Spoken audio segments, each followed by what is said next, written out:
Isa ka bang motorcycle rider ng isang online shopping application or online shopping platform?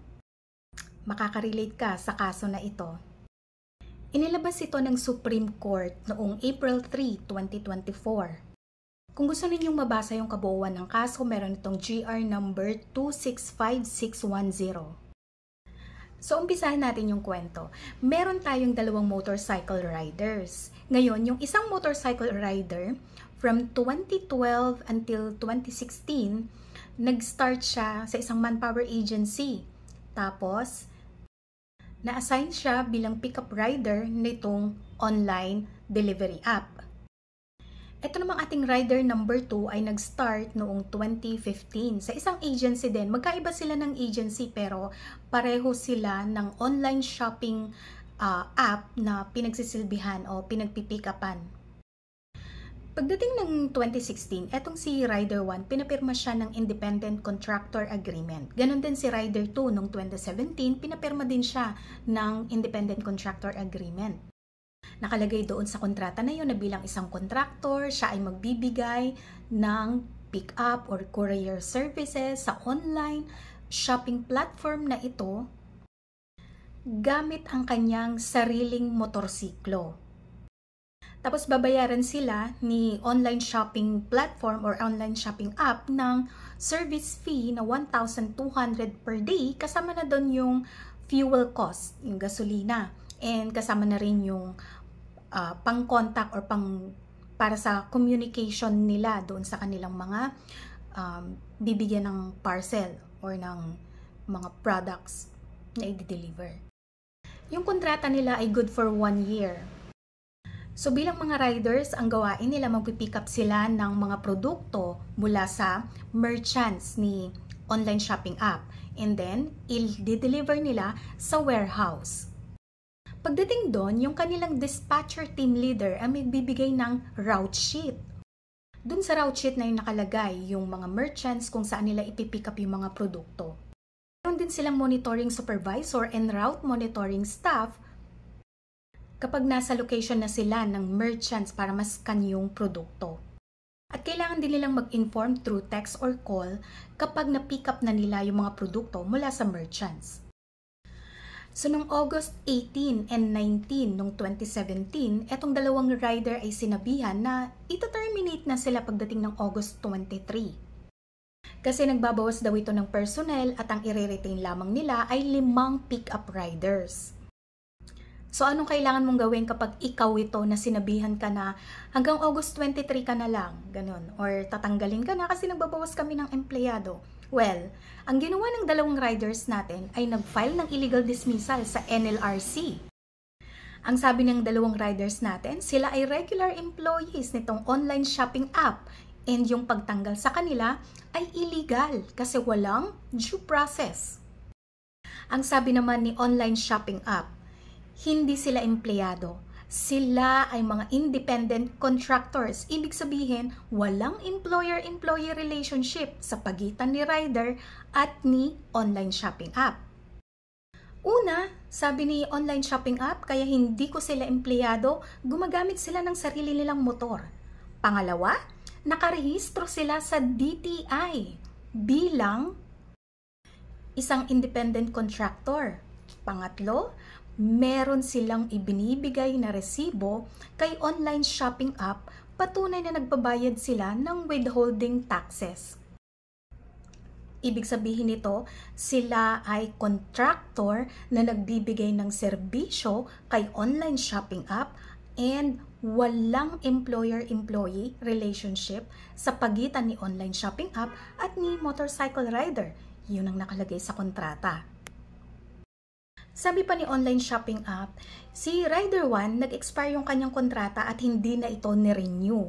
Si Rider 2 naman, hindi na ito bumalik sa trabaho matapos siyang sabihan na magkakaroon ng changes sa kanyang route. Kung kaya ito ay nabigyan ng pre-termination notice pero hindi nito tinanggap or refuse to accept itong si Rider. At alam niyo ba ang desisyon ng labor arbiter, ng NLRC hanggang sa Court of Appeals? Panalo si online shopping app. Walang employer-employee relationship dahil itong mga riders na ito ay independent contractors and hindi empleyado. Kung ganon, walang illegal dismissal na nangyari. Kaya umapela sa Supreme Court ang dalawang riders. Alam nyo ba na yung salitang contractor, para maging legitimate ka, may requirements yan under the law.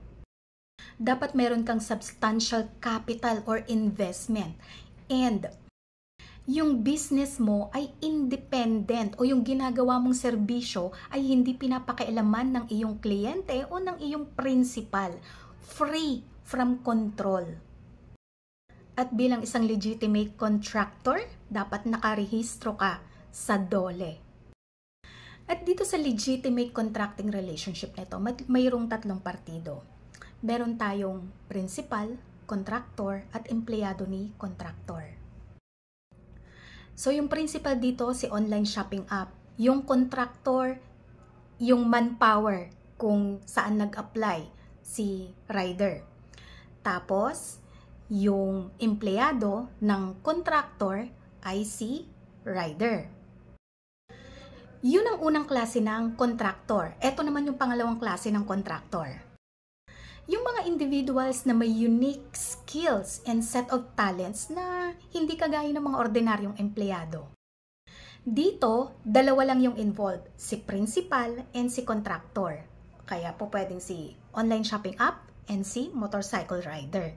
Aalamin natin kung alin bang klase ng contractor yung applicable dito. Dun sa pangalawang klase ng contractor, hindi pasok si motorcycle rider bilang isang contractor kasi yung pagda-drive, yung pag-pick up ng mga parcel, yung pagda-deliver ay hindi naman siya unique skill or unique talent. Doon naman sa unang klase ng contractor, yung may tatlong parties na involved, okay? Si rider, si agency, at saka si online shopping app. Well, ang sabi ng korte, napatunayan kasi dito na nag-expire na yung kontrata nitong dalawang riders sa mga agencies na nag-hire sa kanila. Nung na-expire na yung kontrata nila yon, nag-sign sila directly kay online shopping app. So, ibig sabihin, hindi trilateral o hindi tatlong partido yung involved dito. So, hindi rin applicable sa kanila yung unang klase ng contractor. So, kung hindi sila pasok dun sa dalawang klase ng contractors, ano sila ngayon? Empleyado, syempre. Okay, para malaman natin kung empleyado nga ba sila, babalik tayo doon sa 4 na test ng employer-employee relationship. Number 1, may power of selection or engagement. Sila yung nag-hire. Okay. Number 2, payment of wages. May binabayad sa'yo. Obviously, dito, binabayaran si rider. Yun nga lang, ang tawag dun sa bayad, hindi sahod, kundi service fee. Pangatlo, power of dismissal. Meron silang kapangyarihan na tanggalin ka. And number 4, ito yung pinaka-importante sa lahat. Yung power of control. Kinokontrol ka ni employer. How?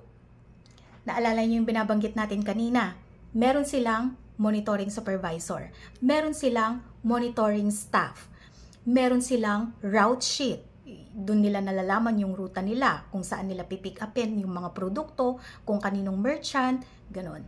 Meron silang route sheet. Kailangan nilang mag-inform through text or call sa kanilang supervisor regarding sa number ng parcel na na-pick up nila mula sa mga merchants.